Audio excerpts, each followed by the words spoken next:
ہوتے ہیں، اس کا جینا دشوار ہو جاتا ہے، ٹھیک ہے۔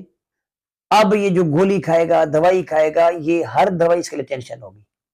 ہر ڈاکٹر کے پاس جانا اس کے لیے ٹینشن ہوگی، ہر طبیب کے پاس جانا اس کے ٹینشن ہوگی، اور ایسے بندوں کو مشورے بھی آ کے بہت زیادہ لوگ دیتے ہیں، مسئلہ حل نہیں کرتے۔ یعنی آپ کو ایک بیماری ہے نا، تو کیونکہ ہمارے یہاں مشورے جو ہے فری کے ملتے ہیں، تو آدھا تو ایسے بندوں کو پریشان مشورہ دینے والے کرتے ہیں، کوئی کیا مشورہ دے رہا ہے، کوئی کیا مشورہ۔ بھائی آپ طبیب نہیں ہو، ڈاکٹر نہیں ہو، آپ کا کام ہی نہیں ہے نہ مشورہ دیں گے، آپ کو یہ مطلب مسئلہ ہے نا، اس کا حل یہ، اس کی دوائی ہے، اللہ کے بندے آپ کا کام ہی نہیں ہے، آپ سے پوچھی دوائی۔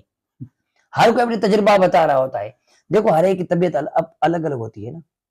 ظاہر ہے جو آپ کی طبیعت ہے میری تو نہیں ہے نا، جو چیز آپ کو دوائی لگے گی وہ مجھے لگے ضروری تو نہیں ہے نا، ٹھیک ہے۔ اچھا بعض اوقات آپ کو کسی نے مشورہ دیا، وہ آپ نے عمل کیا، کوئی فائدہ آپ کو ہوا، لیکن لازمی تو بات نہیں ہے کہ وہ مشورہ